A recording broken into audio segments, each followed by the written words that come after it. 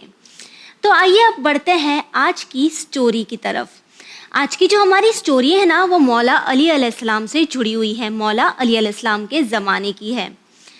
آپ کو پتہ ہے ایک بار کیا ہوا؟ ایک بار امام علی علیہ السلام ایک بازار سے گزر رہے تھے۔ جب وہ وہاں سے جا رہے تھے تو انہوں نے دیکھا کہ ایک لیڈی ہے، ایک عورت ہے، وہ ایک کونے میں کھڑے رہ کر بہت گریا کر رہی ہے، بہت رو رہی ہے۔ ابھی ہم کسی کو روتے ہوئے دیکھتے تو ہمیں کتنا برا لگتا ہے، تو اسی طرح جب امام نے دیکھا کہ یہ لیڈی، یہ عورت رو رہی ہے، تو امام اس کے پاس گئے اور امام نے ان سے پوچھا کہ آپ کیوں رو رہی ہے؟ کوئی مسئلہ ہے؟ میں کچھ مدد کر دوں؟ تو اس نے بتایا کہ میں بازار میں کچھ سامان لینے کے لیے آئی تھی، میرے مالک نے، یعنی جیسے ہمارے گھر میں میڈز ہوتی ہیں اسی طرح وہ کسی کے یہاں کام کرتی تھی، تو انہوں نے بتایا کہ میرے مالک نے مجھے سامان لینے کے لیے بھیجا تھا، لیکن مجھے اب دیر ہو گئی ہے اور میں جانتی ہوں کہ اگر میں اب دیر سے پلٹ کر جاؤں گی تو میرا مالک مجھے بہت ڈانٹے گا۔ یہ کہہ کر وہ اور رونے لگی اور امام علی علیہ السلام سمجھ گئے کہ یہ تو بہت ڈری ہوئی ہے۔ اس نے روتے روتے مولا سے کہا کہ اگر آپ میرے ساتھ آئیں اور آپ میرے مالک سے میری سفارش کرے تو میں جانتی ہوں کہ وہ کچھ نہیں کہیں گے۔ تو مولا علی نے کہا ٹھیک ہے، میں آپ کے ساتھ آتا ہوں۔ یہ کہہ کر مولا علی اس لیڈی کے ساتھ اس کے مالک کے یہاں چلے گئے۔ اب جیسے ہی گھر نظر آیا تو پتہ ہے کیا ہوا؟ مولا نے دیکھا کہ اس کا مالک دروازے پہ ہی کھڑا تھا اور بس وہ رکا ہی تھا کہ وہ لیڈی وہاں پر آئے، وہ عورت آئے اور وہ اسے ڈانٹے، چلانے لگے۔ اس سے پہلے کہ وہ اسے کچھ کہے، مولا نے اس سے کہا کہ آپ کو اس طرح کسی کے ساتھ پیش نہیں آنا چاہیے، یہ غلط بات ہے۔ لیکن اسے تو پتہ ہی نہیں تھا کہ مولا علی علیہ السلام کون ہیں، وہ اس وقت خلیفہ تھے، تو اس نے مولا علی علیہ السلام کو نہیں پہچانا۔ اس کی وجہ یہ تھی کہ مولا علی علیہ السلام مدینہ سے کوفہ آئے تھے اور کچھ ہی وقت ہوا تھا، تو کافی لوگ نہیں پہچانتے تھے، اسی لیے اس نے بھی مولا کو نہیں پہچانا۔ لیکن جب آس پاس کے لوگوں نے دیکھا کہ یہ مولا علی علیہ السلام سے اس طرح پیش آ رہا ہے، اونچی آواز میں بات کر رہا ہے، بات نہیں سن رہا ہے، تو انہوں نے کہا تمہیں پتہ ہے یہ مولا علی ہے، یہ خلیفہ ہے۔ اب جیسے ہی اس نے یہ سنا تو وہ ڈر گیا، اسے لگا کہ اب مولا علی اسے چلائیں گے، تو اس نے مولا سے معافی مانگنا شروع کی۔ لیکن آپ کو پتہ ہے مولا نے کیا کیا؟ مولا علی نے اپنے اخلاق کا، ویلیوز کا ایک بہترین اگزامپل سیٹ کیا جو کہ ہم تمام کو بھی سیکھنا چاہیے۔ مولا علی نے اس سے کہا کہ تمہارے لیے کوئی سزا نہیں ہے، میں تمہیں صرف اتنا کہنا چاہتا ہوں کہ اپنے گھر والوں کے ساتھ اچھے سے پیش آنا چاہیے، ساتھ ہی وہ لوگ جو آپ کے گھر میں، آپ کے کام میں آپ کی مدد کرتے ہیں، آپ کے ساتھ رہتے ہیں، آپ کا خیال کرتے ہیں، ان کی عزت کرنی چاہیے، کسی کے ساتھ اونچی آواز میں بات نہیں کرنی چاہیے۔ مولا نے جیسے ہی اس شخص سے یہ کہا، اسے اس کی غلطی کا احساس ہو گیا۔ اب آپ مجھے یہ بتائیے کہ یہ کہانی سنتے سنتے آپ کو آپ کی غلطی کا احساس ہوا؟ ہم ہماری لائف میں یہ چیز کتنی بار کرتے ہیں؟ ہمارے گھر میں میڈس ہوتی ہیں، ہماری بلڈنگ میں واچ مین ہوتے ہیں، اسکول میں واچ مین ہوتے ہیں، ہم جب باہر نکلتے ہیں تو ٹیکسی ڈرائیورز ہوتے ہیں، آٹو ڈرائیورز ہوتے ہیں، کتنے سارے لوگ ہوتے ہیں، ہم ان کے ساتھ کس طرح بیہیو کرتے ہیں؟ ہمیں لیٹ ہو جاتا ہے تو ہم چلاتے نا، آپ نے میرا ناشتہ جلدی نہیں لگایا، آپ کو پتہ نہیں تھا ٹریفک ہے، آپ نے یہ راستے سے کیوں لیا؟ ہم ایسی باتیں کرتے ہیں نا۔ کیا ہمیں کسی کے بھی ساتھ اس طرح سے اونچی آواز میں بات کرنی چاہیے؟ ہمیں کتنا اچھا لگتا ہے جب لوگ ہماری عزت کرتے ہیں، تو ہمیں بھی لوگوں میں فرق نہیں کرنا چاہیے، یہ نہیں سوچنا چاہیے کہ کوئی ہمارے یہاں کام کر رہا ہے تو وہ ہم سے کم ہے، ہم ان کی عزت نہیں کریں گے، نہیں۔ مولا علی نے ہمیں سخت منع کیا ہے، اسلام بھی ہمیں یہی کہتا ہے کہ ہمیں لوگوں میں فرق نہیں کرنا چاہیے، چاہے کوئی ہم سے امیر ہو، غریب ہو، چاہے اس کا رنگ کوئی بھی ہو، مذہب کوئی بھی ہو، نسل کوئی بھی ہو، لیکن عزت ہر کسی کو دینی ہے۔ بچوں، میں امید کرتی ہوں کہ آج سے آپ اس چیز کو فالو کرنے کی کوشش کریں گے، آپ سب سے پیار سے بات کریں گے، عزت سے بات کریں گے۔ تو آئیے اب دیکھتے ہیں کہ سسٹر فاطمہ آپ کے لیے کیا لے کر آئی ہیں۔ السلام علیکم بچوں، اب تک ہم بات کر رہے ہیں فروع دین کی، اور ہم کور کر چکے ہیں نماز کا ٹاپک، روزے کا ٹاپک، اور آج ہم بات کریں گے